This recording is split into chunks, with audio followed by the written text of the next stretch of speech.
tayo tinatawag po ng mga Christian, ay proper lamang na kung ano yung ginawa po kay Jesus. Bagamat ito po'y alinsunod po sa Jewish patakaran.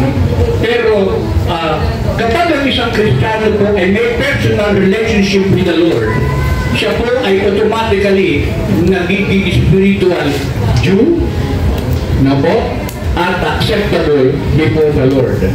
Kaya nga po, nagpapasalamat po tayo sa ating Panginoon Diyos.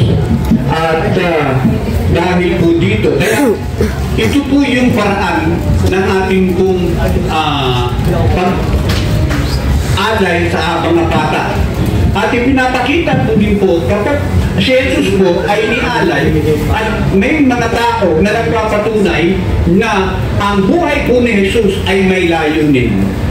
Ang bawat po buhay, ang bawat pagkakataon na binigay po sa tao na mabuhay sa ibabaw ng mundo ito ay meron pong purpose, may layunin. Hindi po tayo Alcantara.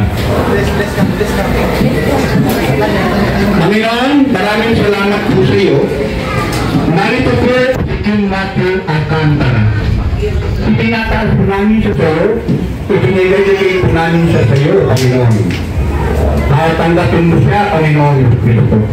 Hayaan mo, Panginoon, ang kanyang buhay ay talagang nasa pangangalaga mo, nasa pag-iingat mo, nasa patnubay mo. Salamat po, Panginoon. Lord, I dedicate this child to you.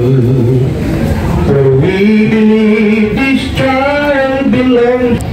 Lord, we dedicate this child to you. Lord, we dedicate this child to you.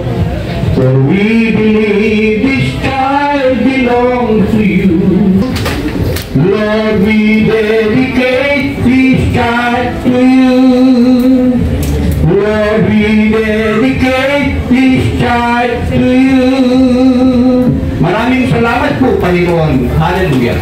Alam ko po, ito, Lord, tinanggap mo, Panginoon, pinagpala mo ang aming po, Panginoon, maliit na kapatid, si Kiba. Palakihin po nila ang kanila pong mga anak na ayon sa iyong salita. Tulungan mo sila, magkaroon sila ng tarunungan. Bigyan mo sila, Panginoon, ng isang pagpapahalaga sa buhay. Hallelujah. Sa kanilang pong ang iyong salita. Salamat po sa iyo, Panginoon. Iniimbitahan ko po yung mga ninong at nina, kayo po kayo nangangayo ng mabuting advice at pangangalaga at pagpapakita ng mabuti kong pag-ugali. Lakas po. Statement ay maging totoo at hayaan po, Panginoon, na maging magandang halimbawa sila sa bata nito habang ang bata nito, Panginoon, ay lumalaki. Salamat po, Panginoong Jesucristo, sa katotohanan na pinagkaloob po sa amin.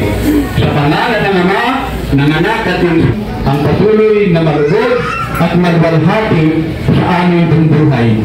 Purihin ka, hallelujah, purihin ka, Panginoong Jesucristo.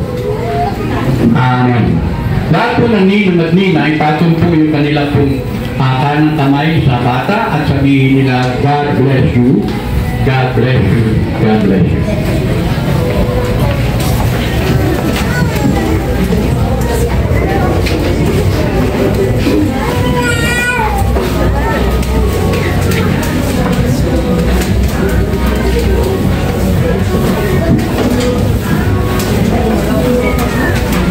Okay, tayo po yung manalangin bilang pagtatapos ng ating pong programa ng dedication na ito.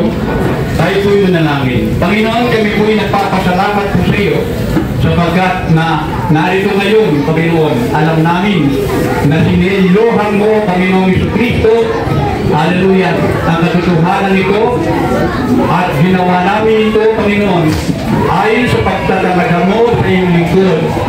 Sa pangalan po ng aming pong gobyerno at sa pangalan po, Panginoon, ng aming pong religious group. Purihin ka, Panginoon, luwalhati sa iyo At hayaan mo, Panginoong Kristo, na ang bawat isa po sa amin ay patuloy na lumigaya sa programa na gagawin pa po. Sa pangalan ng Ama, ng Anak at ng Espiritu Santo, sa pangalan ni Jesus. Amen. Amen. Amen. Okay, maraming salamat po.